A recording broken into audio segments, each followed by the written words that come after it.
ஸ்ரீமதே ராமானுஜாய நமஹா. சென்ற வீடியோல முதல் அத்தியாயத்தினுடைய பிரிவை பத்தி பார்த்தோம். முதல் அத்தியாயமானது அயோக விவச்சேதம், அந்நியோக விவச்சேதம் என்று ரெண்டு அம்சங்களை தெரிவிக்கின்றது என்று பார்த்தோம்.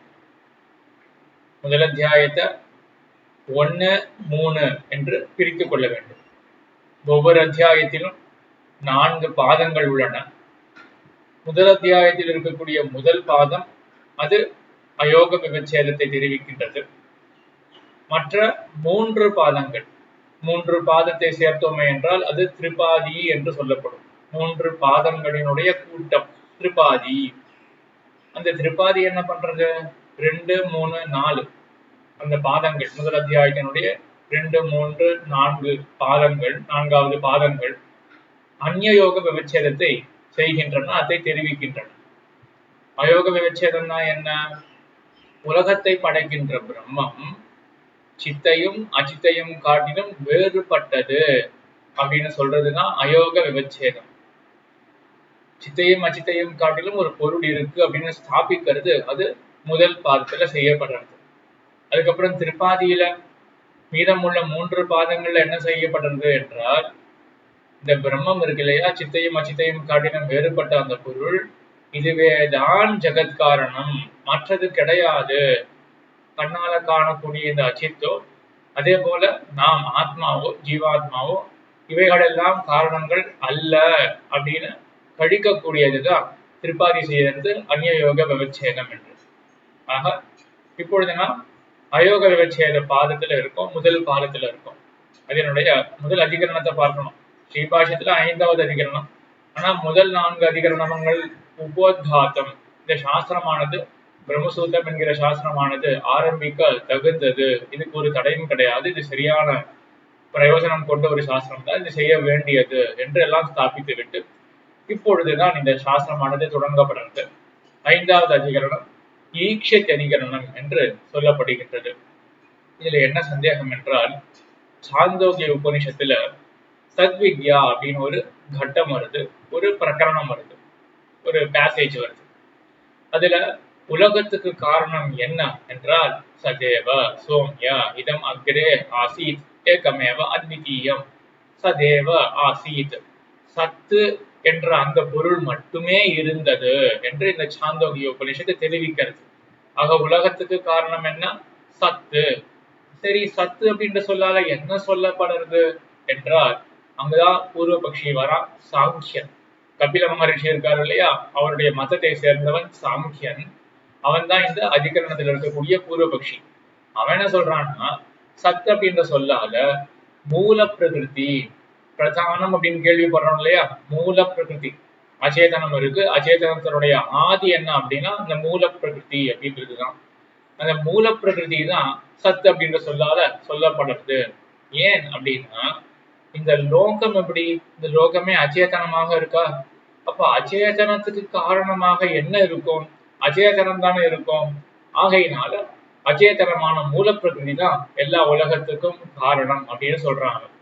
இதான் காரிய காரண யோகம், சாலக்ஷண்யம் என்று சொல்லுவார்கள். காரியத்துக்கும் காரணத்துக்கும் ஒரு ஒற்றுமை இருக்கணும். மண் குடத்துக்கு என்ன காரணமா இருக்கும்? மண்ணு தான் காரணமா இருக்கும், தங்கமா காரணமா இருக்கும். ஆகையினால அச்சேதனமான இந்த உலகத்துக்கு எது காரணமாக இருக்கும்? அச்சேதனமான மூல பிரகிருதி தான் காரணமாக இருக்கும் என்று அந்த சாங்கியன் சொல்ல, அத வேதவியாசர் நிராகரணம் பண்ணுகிறார். ஈக்ஷதேகே அப்படின்னு சொல்றார். அதாவது இந்த பிரகரணத்துல, இந்த கட்டத்துல, இந்த பேசேஜ்ல ஈக்ஷதிஹி அப்படின்னு ஒரு தாத்து இருக்கு. அதாவது தாத்து அப்படின்னா ரூட் வேர்ட் அப்படின்னு சொல்லுவார்கள். அது ஒரு செயலை தெரிவிக்கக்கூடிய சப்தம் தாத்து அப்படின்றது. இங்க என்ன செயல் தெரிவிக்கப்படுறது அப்படின்னா ஈக்ஷணம். ஈக்ஷணம்னா பார்வை அப்படின்னு அர்த்தம். இந்த சத்து அப்படின்னு சொல்லப்படுற இந்த பொருளானது அது பார்க்கின்றது. தத் ஐக்ஷத பகுஸ்யாம், நான் பலவாக ஆக கடவேன் என்று அது பார்க்கின்றது. பார்க்கின்றதுன்னா என்ன அர்த்தம்? இங்க சங்கல்பம் செய்கின்றது அப்படின்னு அர்த்தம். அப்போ சங்கல்பம்னா ஒரு விதமான ஆசை, நான் இப்படி ஆக வேண்டும் அப்படின்ற ஆசை இருக்கு இல்லையா, உலகமாக நான் மாற வேண்டும், நானே பலவாக ஆக வேண்டும் அப்படின்ற அந்த சங்கல்பம், அந்த ஆசை. சங்கல்பம் ஆசையெல்லாம் யாருக்கு வரும்? அச்சேதனத்துக்கு வருமா?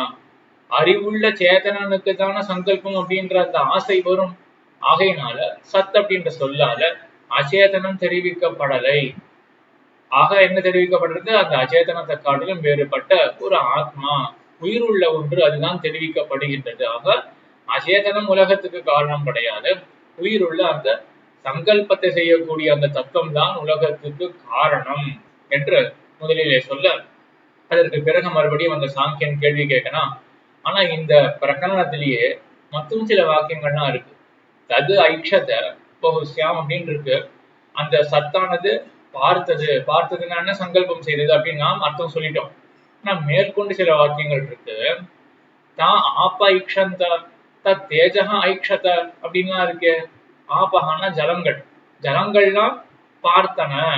அதே போல தேஜக ஐக்ஷத, தேஜஸானது நெருப்பானது பார்த்தது அப்படின்னு அங்கேயும் பார்த்தது அப்படின்ற சொல் இருக்கு. அங்க பார்த்தல் அப்படின்ற செயல் கூடுமா?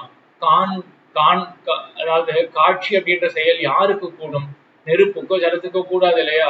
அப்ப அங்க எப்படி வச்சுக்கணும் அப்படின்னா, கவுனமான ஒரு அர்த்தம் அப்படின்னு கொஞ்சம் அர்த்தத்தை மாறுபடுத்திக்கணும் அப்படின்னு அந்த சாங்கியன் சொல்றோம். கவுனமான அர்த்தம் என்றால் என்னன்னா, லோகத்திலே இந்த மாதிரி பிரயோகம் இருக்கு.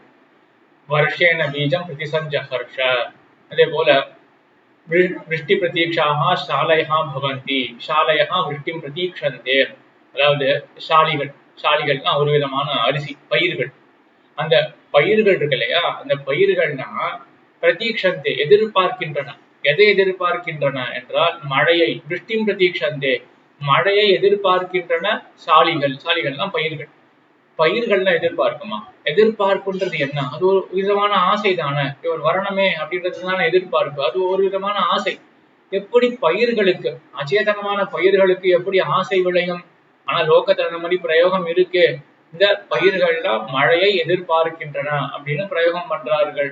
அதே போல வருஷேன பீஜம் பிரதிசஞ்சகர்ஷம், மழையினால விதைக்கு ஒரே மகிழ்ச்சியா, ஒரே ஹர்ஷமா, மகிழ்ச்சி. எப்படி ஒரு விதைக்கு மகிழ்ச்சி வரும்? மகிழ்ச்சின்றது யாருக்கு வரும்? அறிவுள்ள ஒருத்தனுக்கு தானே மகிழ்ச்சி அப்படின்றதெல்லாம் வரும். அப்ப சந்தோஷம், ஆசை இதெல்லாம் அறிவுள்ளவர்களுக்கு தான் வரும். ஆனா லோகத்துல எப்படி பழக்கங்கள் இருக்கு? அதாவது பழக்கம் அப்படின்னா அந்த சென்டென்சஸ் உலகத்திலேயே இந்த மாதிரி வாக்கியங்கள்லாம் அமைக்கிறார்கள். என்னது? வருஷேன பீஜம் பிரதிசஞ்சஹர்ஷ, மழையினால பீஜத்துக்கு, விதைக்கு ஆனந்தம் ஏற்பட்டது அப்படின்னு சொல்றாரு லோகத்துல. அங்கெல்லாம் எப்படி அர்த்தம் கொள்ளணும் என்றால், நேராக அர்த்தம் ஒட்டாது.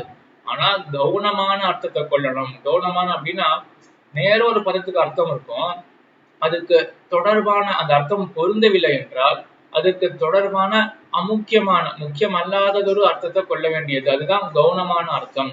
பொதுவாக என்ன உதாரணம் சொல்லுவார்கள் என்றால், சிம்மோ மாணவகா அப்படின்னு இருக்கு.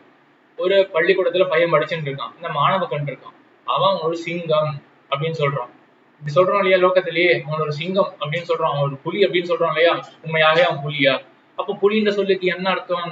அங்க கவுனமான அர்த்தத்துல இருக்கு. கவுனமான அர்த்தம்னா புலிக்கோ அதே போல சிங்கத்துக்கோ என்ன ஒரு குணம் இருக்கோ அந்த குணமானது நம்ம ஆணவ இடத்துல இருக்கு அப்படின்றத கருதி நம்ம என்ன சொல்லிடுறோம்? இவனே ஒரு புலி, இவனே ஒரு சிங்கம் அப்படின்னு சொல்லிடுறோம் இல்லையா? அதே போலதான் இங்கேயும் கவுனமான அர்த்தத்தை கொள்ள வேண்டும். அதுக்கு தொடர்புள்ள ஒரு அர்த்தத்தை கொள்ள வேண்டும். இந்த ஆனந்தம் ஏற்பட்டது எதுக்கு? விதைக்கு ஆனந்தம் ஏற்பட்டது அப்படின்னா என்ன அர்த்தம் இங்க வச்சுக்கலாம்? விதையானது முளைத்தது. மழையினால விதையானது, அந்த பீஜம் விதையானது அது ஆனந்தப்பட்டதுன்னா, அப்ப ஆனந்தப்படுறதுன்னா இங்க என்ன அர்த்தம்? அது முளைத்தது, அது ஸ்ப்ரவுட், அது அங்குரம் ஆயிடுத்து, முளைத்தது அப்படின்னு அர்த்தம் வச்சுக்கலாம் இல்லையா? அதே போல பயிர்கள்லாம் மழையை எதிர்பார்க்கின்றன அப்படின்னா என்ன அர்த்தம்? மழை பெய்ததே என்றால் இந்த பயிர்கள்லாம் நன்றாக விளையும் அப்படின்னு அர்த்தம். ஆக இந்த எதிர்பார்ப்பு, ஆனந்தப்படுறது அப்படின்றதுக்கெல்லாம் அதுக்கு தொடர்பு கொண்ட மற்றொரு அர்த்தத்தை வச்சுக்கணும் இல்லையா? அதே போல இப்ப இந்த உபனிஷத் இடத்துக்கு வருவோம். உபனிஷத் என்ன சொல்றது? தேஜகா அசுருஜ, அதாவது தான் ஆப்ப ஐக்ஷந்த, தேஜகா ஐக்ஷத அப்படின்னு இருக்கு. நெருப்பானது பார்த்தது. அதே போல இந்த ஜலங்களானவை பார்த்தன. அப்ப இந்த பார்த்தது அப்படின்றதுக்கெல்லாம் என்ன அர்த்தம் என்றால், சிருஷ்டி ஔன்முக்கியம் என்று அர்த்தம் என்று அந்த பூர்வபக்ஷி சொல்றான். அது என்ன சிருஷ்டி ஔன்முக்கியம் அப்படின்னா, அடுத்த பொருளை ஏற்படுத்தணும். பஞ்சபூதங்கள் இருக்கு இல்லையா? பஞ்சபூதங்கள்ல முதல்ல ஆகாசம் ஏற்படும், அதுக்கப்புறம் ஆகாசத்திலிருந்து வாயுவானது ஏற்படும், வாயுவிலிருந்து அக்னியானது ஏற்படும், அதுக்கப்புறம் ஜலம், அதுக்கப்புறம் பூமி பிருத்திவியானது ஏற்படும் அப்படின்னு. ஆக ஆகாசத்துக்கு அப்புறம் தானே வாயு ஏற்படணும். இப்ப இந்த ஆகாசம் என்ன பண்றதுன்னா அது ஒரு நிலையில இருக்கு, ஒரு ஸ்டேட்ல இருக்கு. என்ன ஸ்டேட்ல இருக்கு அப்படின்னா வாயுவை ஏற்படுத்தக்கூடிய அந்த ஸ்டேட்ல இருக்கு. அதே போல அடுத்தது வாயு ஏற்பட்டுடும். வாயு ஏற்பட்ட பிறகு அது அடுத்தது என்ன சிருஷ்டிக்கணும், அந்த வாயுவானது நெருப்ப அது ஏற்படுத்தணும் இல்லையா? அப்போ நெருப்பை ஏற்படுத்தக்கூடிய ஸ்டேட் அந்த நிலையானது அந்த வாயுவுக்கு இருக்கும். இந்த நிலை இருக்கு இல்லையா, இதுதான் பார்த்தது அப்படின்றதுக்கு அர்த்தமும் கொள்ளலாமே, அப்படிதானே கொள்ள வேண்டும். ஜலங்கள் பார்த்தன அப்படின்னா வேற என்ன அர்த்தம் கொள்ள முடியும்? அந்த பீஜமானது ஆனந்தப்பட்டது அப்படின்னா வேற என்ன அர்த்தம் கொள்ள முடியும்? அதே போல அந்த ஷாலிகள், அந்த பயிர்களானவை மழையை எதிர்பார்க்கின்றன அப்படின்னா என்ன அர்த்தத்தை கொள்ள முடியும்? அடுத்த ஸ்டேட்டுக்கு அது போறதுக்கு சித்தமாக இருக்கு. அந்த சித்தமாக இருக்கிறதுனா ஔன்முக்கியம் அப்படின்னு சொல்லுவார்கள். அதுக்கு ரெடியாக இருக்கு. அதே போல இப்ப நம்ம என்ன கவனிச்சுட்டு வரணும் அப்படின்னா சத்து அப்படின்றதுதான் லோகத்துக்கு எல்லாம் காரணம் அப்படின்னு முதல்ல இருக்கு. இதுல யாருக்குமே சந்தேகம் கிடையாது. உபனிஷத் வாக்கியம் சொல்றது சத்துதான் லோகத்துக்கு எல்லாம் காரணம். அந்த சத்து அப்படின்ற சொல்லாத யாரு சொல்லப்படுறா அப்படின்ற இடத்துலதான் சந்தேகம். அங்கெல்லாம் இந்த சாங்கியன் பூர்வபக்ஷி என்ன சொன்னா சத்து அப்படின்ற சொல்லால அச்சேதனம் தெரிவிக்கப்படுறது அப்படின்னு இந்த சாங்கியன் சொன்னான். அதுக்கு வேதவியாசர் என்ன சொன்னார் அப்படின்னா அச்சேதனம் தெரிவிக்கப்பட முடியாது. ஏன்? சத்தானது பார்த்தது, தத் ஐக்ஷத அப்படின்றது இல்லையா, சத்தானது பார்த்தது அப்படின்றது. பார்த்தல் அப்படின்ற செயலானது அச்சேதனத்துக்கு கூடாது. ஆகையினால இங்க அச்சேதனம் சொல்லப்படவில்லை. இங்கு அச்சேதனத்தை காட்டிலும் வேறுபட்ட ஆத்மாதான் சொல்லப்படறான், உயிர் உள்ளவன் தான் சொல்லப்படறான் அப்படின்னு முதல்ல ஸ்தாபனம் பண்ணிட்டார் இல்லையா வேதவியாசர். அதுக்கு மேல என்ன சந்தேகம் எழுந்தது அப்படின்னா இந்த கட்டத்துல, இந்த பேசேஜ்ல பார்த்தல் அப்படின்ற செயல் வெறும் அந்த சத்துக்கு மட்டும் சொல்லப்படல. தேஜஸுக்கு அதே போல ஜலத்துக்கு எல்லாத்துக்குமே ஜலமானது பார்த்தது, தேஜஸானது பார்த்தது அப்படின்ற சொல்ல மேற்கொண்டு வருது. அங்க பார்த்ததுன்னா நேர அப்படி அர்த்தத்தை வச்சுக்க முடியாது.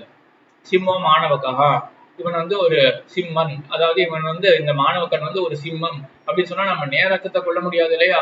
அதே போல சாலிகளானவை, அதாவது பயிர்களானவை மழையை எதிர்பார்க்கின்றன அப்படின்னா நேர அர்த்தத்தை கொள்ள முடியாது இல்லையா? கொஞ்சம் அர்த்தத்தை நீட்ட வேண்டியது இருக்கு இல்லையா? அதான் கவுனார்த்தம் அப்படின்னு சொல்றது.